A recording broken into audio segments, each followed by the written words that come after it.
আমন্ত্রণ news 24 sports লাইটে আপনাদের সাথে আছি আমি শাহরিয়ার বাবু। চলুন দর্শক জেনে নেই কেমন একাদশ নিয়ে মাঠে নামবে বাংলাদেশ। বিস্তারিত রিপোর্টের বাকি অংশে। দীর্ঘ নাটকীয়তার পর ডিসেম্বরের শেষ নাগাদ আইসিসি চ্যাম্পিয়ন্স ট্রফির সূচি ঘোষণা করা হয়েছিল। ইতিমধ্যে সব দেশ তাদের প্রাথমিক দল ঘোষণা করেছে, যদিও এই দলেও পরিবর্তন করতে পারবে যে কোনো সময়। আর তাই তো বলাই যায়, তবে কি অবশেষে স্কোয়াডে ঢুকবে লিটন কুমার দাসের নাম। চ্যাম্পিয়ন্স ট্রফির স্কোয়াডে জায়গা না হওয়া লিটন জবাব দিয়েই চলেছেন বিপিএলে। আর যদি স্কোয়াডে ঢোকে লিটন, সেক্ষেত্রে বাদ পড়তে পারেন বেশ কিছু বড় নামের ক্রিকেটার।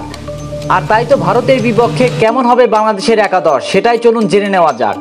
আইসিসি চ্যাম্পিয়ন্স ট্রফিতে বাংলাদেশের অভিযান শুরু হবে দুবাইয়ে ভারতের বিপক্ষে ম্যাচ দিয়ে।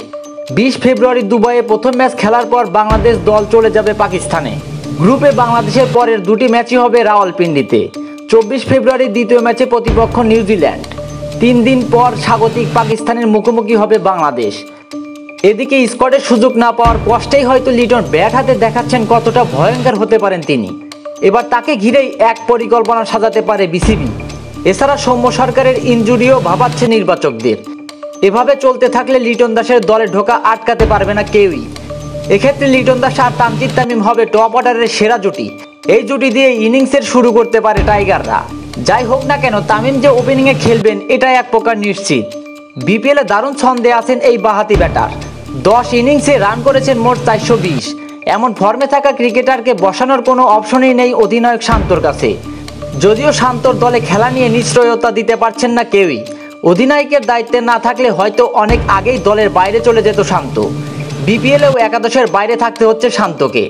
জাতীয় দলের অধিনায়ক হয়েও বিপিএলে যদি একাদশের বাইরে থাকতে হয়, তাহলে বোঝার আর বাকি নেই কতটা বাজে ফর্মে আছেন নাজমুল শান্ত। তবে শুধু শান্তই নয়, ব্যাট হাতে ছন্দে নেই কোনো টাইগার ক্রিকেটার। তাওহিদ হৃদয়, মুশফিকুর রহিম কিংবা মাহমুদুল্লাহ রিয়াদ কেউই বিপিএলে নিজেদের নামের প্রতি সুবিচার করতে পারছেন না। রিয়াদ অবশ্য কিছুটা ঝলক দেখালেও তবে সেটা আশানুরূপ ছিল না। মিডল অর্ডারে এই 3 ব্যাটারকে তাই নাও খেলাতে পারে টিম ম্যানেজমেন্ট, বরং এখান থেকে 2 জনকে নিয়ে একাদশ সাজাবেন অধিনায়ক শান্ত। সেক্ষেত্রে কন্ডিশন ও প্রতিপক্ষ বুঝে সুযোগ মিলবে যে কোনো 2 জনের। তবে দলের পরিস্থিতি বিবেচনায় মেহেদী হাসান মিরাজ, জাকের আলী অনিক ও রিশাদ হোসেন হতে পারেন অটো চয়েস। আর শক্তিমত্তার প্রধান জায়গা হচ্ছে পেস ইউনিট। সব দেশের চেয়ে এগিয়ে থাকবে বাংলাদেশের তাসকিন আহমেদ, নাহিদ রানা ও মোস্তাফিজুর রহমান। সব মিলিয়ে চ্যাম্পিয়ন্স ট্রফির জন্য নামের বিচারে শক্তিশালী দল গড়লেও একটা চিন্তা অবশ্য রয়ে গেছে টাইগার দলের, আর সেটা হলো খেলোয়াড়দের ব্যক্তিগত ফর্ম। তবে ফর্মে থাকা লিটন কুমার দাস কিংবা সাব্বির রহমান বা বিজয় একাদশে আসলে চিন্তা অনেকটাই কমবে কি ম্যানেজমেন্টের।